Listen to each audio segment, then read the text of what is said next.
4 ಲಕ್ಷ ರೂಪಾಯಿ ಬೆಲೆ ಬಾಳುವ ಸೋಲಾರ್ ಪ್ಲಾಂಟ್ ಧ್ವಂಸಗೊಳಿಸಿದ ದುಷ್ಕರ್ಮಿಗಳು.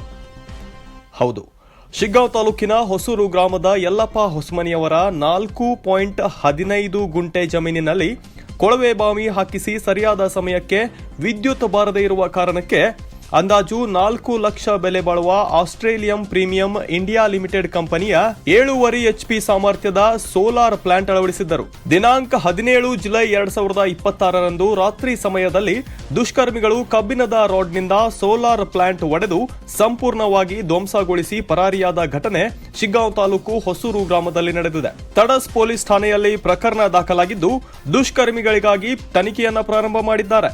ವರದಿ ಸಚಿನ್ ಶ್ರೀಕಂಡೆ, ಶ್ರೇಯಾ ನ್ಯೂಸ್ ಕನ್ನಡ, ಶಿಗ್ಗಾಂವ್. ನಾವು ಸೋಲಾರ್ ಕುಂದಿಸ್ಬೇಕಾದ್ರೆ ಮಳೆ ಅಭಾವದಿಂದ ಕರೆಂಟ್ ಸರಿಯಾಗಿ ಬರಲಿಲ್ಲ. ಕರೆಂಟು TC ಮತ್ತು ಇದು ಮಾಡೋಕೆ ಭಾಳ ಖರ್ಚು ಆಗಾಕಂತು. TC ಸ್ವಂತ ತಗೋರಿ ಅಂತ ಅವಾಗ KBRದು ಒಂದು ಕಂಡೀಷನ್ ಇದ್ವು.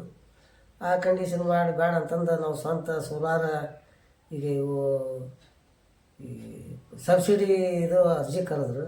ಆ ಅರ್ಜಿ ಹಾಕಿ 20% ನಾವು 40% 80% ಸರ್ಕಾರ ಕಟ್ಟಿ ಆ ಯೋಜನಾದಾಗ ನಾನು ಸೋಲಾರ್ ಹಾಕಿಸಿದ್ದೆ.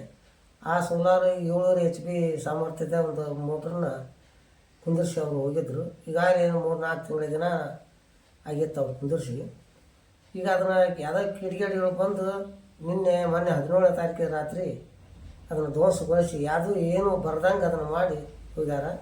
ಈಗ ಸೂಕ್ತ ಅವ್ರ ಮೇಲೆ ಕ್ರಮ ತಗೊಳ್ಳಿ ಅಂತ ನಾನು ಸರ್ಕಾರಕ್ಕೆ ಮನವಿ ಮಾಡ್ತೀವಿ.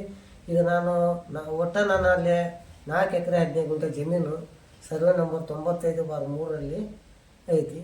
ಅದಕ್ಕೆ ಭತ್ತದ ಬೆಳೆ ಬೆಳೆದೀನಿ. ಭತ್ತದ ಬೆಳೆ ಸಂಪೂರ್ಣ ಈಗ ಯಾವುದು ನೀರಿಲ್ಲದ ನಾಶ ಆಗಂತೈತಿ. ಹೆಚ್ಚು ಕಡಿಮೆ ಈಗ 4-5 ಲಕ್ಷ ರೂಪಾಯಿ ಖರ್ಚು ಮಾಡಿ ಸೋಲಾರ್ ಹಾಕ್ಸಿದ್ವಿ. ಈಗ 4-5 ಲಕ್ಷ ರೂಪಾಯಿ ಬೆಳೆನೂ ನಾಶ ಆಗೈತಿ. ಈಗ ಅದಕ್ಕೆ ಸೂಕ್ತ ಕ್ರಮ ಮಾಡಿ ನನಗೊಂದು ಯೋಗ್ಯ ಪರಿಹಾರ ದೊರಕಿಸ್ಕೊಡ್ಬೇಕಂತ ನಮ್ಮ ಸರ್ಕಾರಕ್ಕೂ ಆಯ್ತು, ಇಲಾಖೆಗೆ ಆಯ್ತು, ಮತ್ತು ಸೋಲಾರ್ ಪ್ಲಾಂಟೇಶನ್ ಸರಿಯಾದ ಒಂದು ತಕ್ಕ ಶಿಕ್ಷೆ ಕೊಟ್ಟು ಅವನ ಕಡೆಯಿಂದ ಏನು ಅವಾಗ ಪರಿಹಾರ ಇದು ಬರ್ತೈತಿ ತಾವು ಕ್ರಮ ಕೈಗೊಳ್ಳಬಹುದು. ಹೆಸರು ಯಾರು? ನಿಮ್ಮ ಹೆಸರು? ನಮ್ಮ ಹೆಸರು ಯಲ್ಲಪ್ಪ ದ್ಯಾಮಪ್ಪ ಹೊಸಮನಿ, ಊರ್ ಪಾಲಿಕಾರ್, ಹೊಸೂರು, ಸಾಕಿನ್ ಹೊಸೂರು.